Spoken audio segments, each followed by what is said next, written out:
diperlukan bagi negaraku, Indonesia.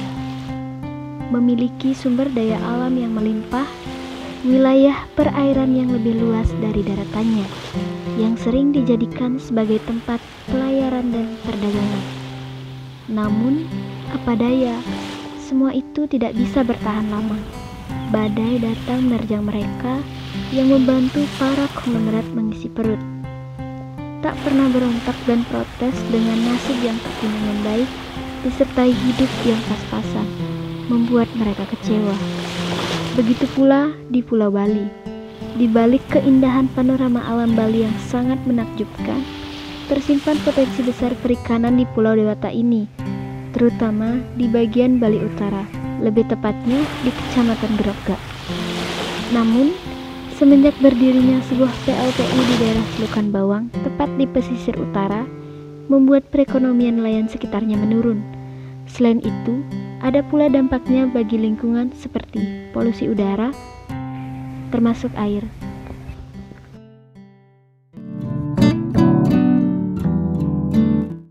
Nenek moyangku seorang pelaut, gemar mengarung luas samudra, menerjang ombak tiada tanding, menempuh badai sudah biasa. Tadi Pak, Kamu ngapain?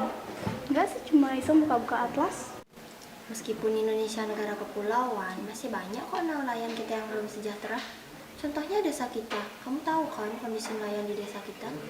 Iya sih Kak, kadang adik suka bingung tau, kenapa sih nelayan yang udah nyari ikan, udah berkontribusi dalam memiliki kita malah dibalas dengan hal-hal yang kayak gini.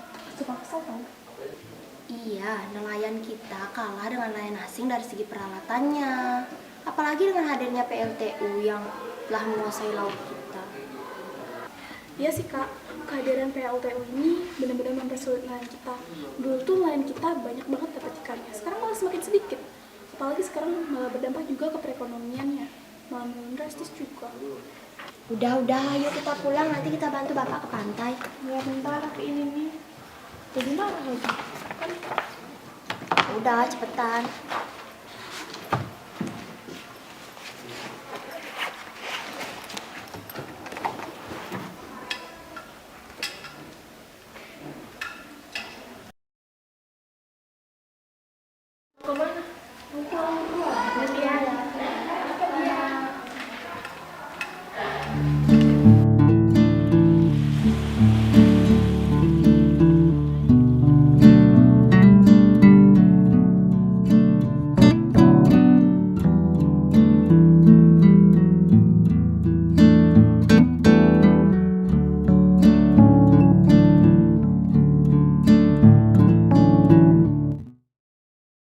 Itu Bapak? Ya. Bapak! Pak udah selesai Pak? Sudah nak. Tapi maaf ya, tangkapan ikan sekarang semakin sedikit. Belakangan ini cuacanya semakin memburuk. Ya Pak, nggak apa-apa. Pantesan penjual ikan sekarang ini makin dikit jualannya. Jadi iklim sama cuaca juga berpengaruh ya Pak? Kita lihat banyak banget perbedaan yang kita alami sekarang dibandingkan dulu waktu masih normal. Beda banget. Ya Pak, Tirta hampir lupa. Ini kami bawain makanan buat Bapak. Makan dulu Pak, yuk. Yuk, ayo. Ayo makan yuk.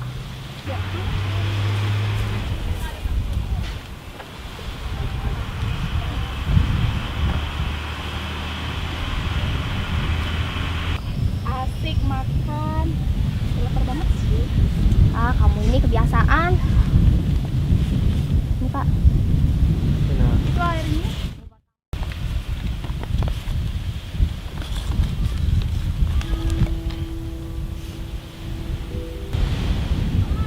maafin bapak ya nak. Bapak belum bisa ngasih makanan lebih layak buat kalian. Bapak belum bisa jadi bapak yang baik.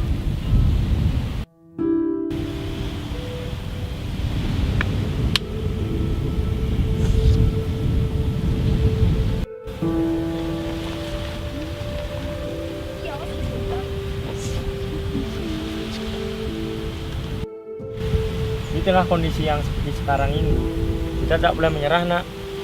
Harus tetap berjuang dengan penuh keyakinan. Kalian adalah putri-putri terbaik Bapak. Bapak menaruh harapan besar pada kalian berdua, generasi muda penerus bangsa, agar nantinya ketika kalian tumbuh besar dan sukses, kalian tidak lupa dengan rumah yang kalian jadikan tempat berteduh, berkumpul dengan keluarga, desa, warga, bahkan laut yang setia membantu kita untuk mencari nafkah. Dan tentunya negara ini, Indonesia, tetaplah cintai, jaga, dan lestarikan, baik itu sosial budayanya, adat istiadatnya, dan sumber daya alamnya. Kalian berdua adalah putri kebanggaan Bapak. Bapak tidak tahu sampai kapan Bapak bisa menemani kalian berdua. Semangat ya nak, jangan pernah merasa putus asa. Siap Pak, kalian bakal pegang dan amalkan ucapan Bapak. Ya benar itu Pak. Ayo bantu Bapak mau ikan ke rumah. Yaudah, ayo. Yuk.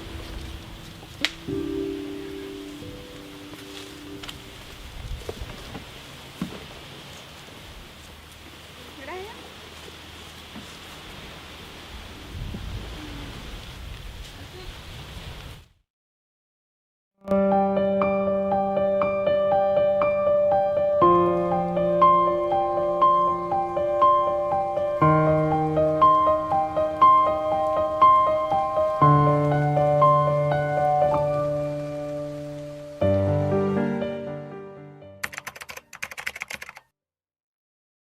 Kenalkan, nama saya Abdul Mahan dari Sekitar Bawang. Dampak BLTU semenjak BLTU yang saya rasakan adalah pekerjaan saya berkurang sebagai nelayan, ikan sudah tidak ada, dan juga pernapasan saya kurang nyaman semenjak BLTU karena debu-debu dari limbah BLTU itu banyak dampaknya.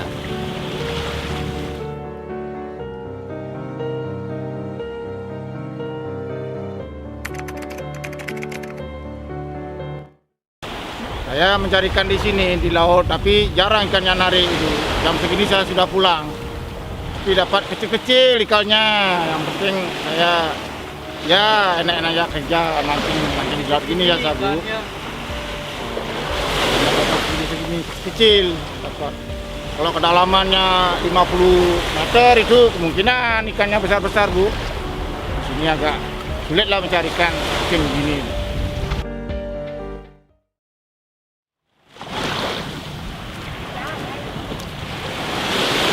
Bapak. Semangat ya nak.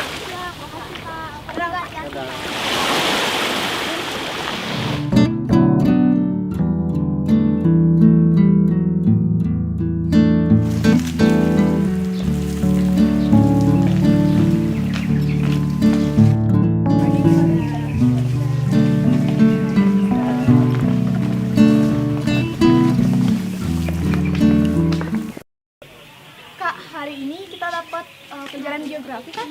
Ya, hari ini kita dapat pelajaran geografi. Hai. Jam pertama. Bab baru kan? Iya, baru. Nah, kalau nggak salah sih kakak baca tuh kita bakal dapat Indonesia sebagai poros maritim dunia. Tentang apa tuh? Aduh, belum nyata sama sekali, jadi belum ada persiapan. Kak, nyatet nggak? Dong, nyatet dong. Nah, dari yang kakak cari tuh dari internet sama buku dapatnya, kira-kira kita bakal mempelajari wilayah laut Indonesia, posisi geografisnya. Nah, yang paling penting tuh ada jalur perdagangan sama karakteristik wilayah daratan sama karakteristik perairan Indonesia. Kata karakteristik jadi kayak ciri-ciri itu sendiri gitu. Iya. Nah, Jadi, ini kan kemaritiman itu bahas laut Indonesia aja kan?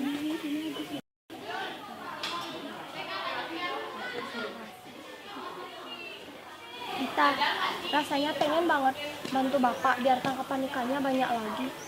Ya sih Kak, tapi kira-kira apa yang bisa kita bantu? Nah, itu dia tuh, bingung juga sih. Dan nanti kita pikirin ke konsumen. Yuk, mereka udah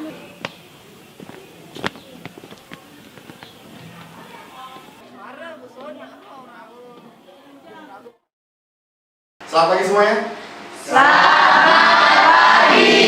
Hari ini kita akan belajar tentang Indonesia sebagai poros maritim dunia atau Indonesia sebagai pusat maritimnya dunia. Nah, sebenarnya ada yang mau ditanyakan? Ayo Dita. Baik Mister, izin bertanya. Nah, seperti yang Mister jelaskan tadi, belakangan ini kita mulai melupakan tentang laut kita, gitu Mister. Nah, bagaimana sih cara mengembalikan julukan Indonesia sebagai poros maritim dunia agar bisa memajukan atau mengembalikan potensi-potensi laut kita seperti itu, Mister? Oke, terima kasih buat pertanyaan yang bagus. Jadi bagaimana cara kita mengembalikan supaya Indonesia kembali berjaya ya poros maritimnya? Yang pertama adalah kita harus mengoptimalkan tol laut seperti yang sudah digadang-gadang oleh Presiden Joko Widodo. Jadi kita harus mengoptimalkan itu dengan pembangunan pelabuhan. Dan yang kedua adalah kita harus memperhatikan nasib para nelayan. Karena nelayan itu adalah garda terdepan dari poros maritim kita. Bagaimanapun caranya, kita harus membuat nelayan sejahtera, baik dari segi kebijakan ataupun peran serta masyarakat.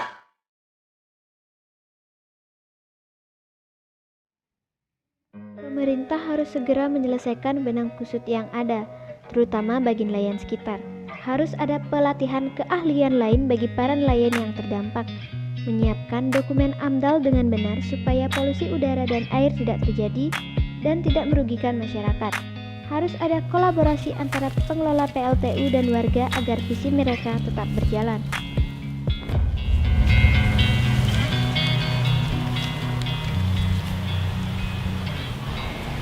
Semoga dengan adanya hal ini, masyarakat jadi lebih peduli dengan lingkungannya dan dapat menjaga kenyamanan bersama.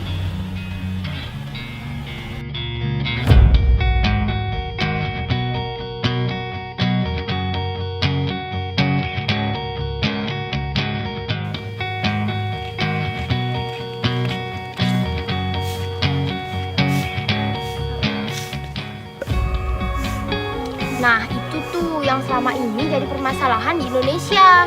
Sampah plastik menumpuk di lautan. Ya, itu juga ada. Kita sebagai generasi muda harus dapat mengatasi permasalahan tersebut.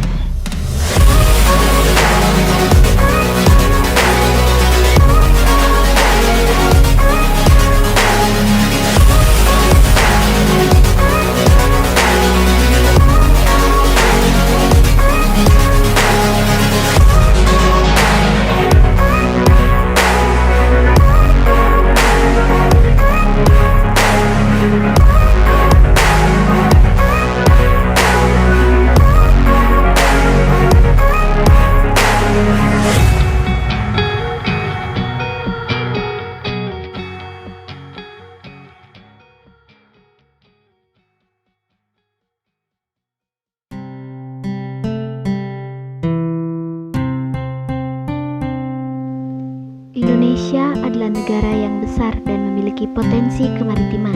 Sudah sepantasnya kita mempertahankan julukan poros maritim dunia. Salah satunya dengan cara mensejahterakan nelayan Indonesia supaya banyak generasi bangsa yang bisa melestarikan sehingga dapat merasakan keindahan lautan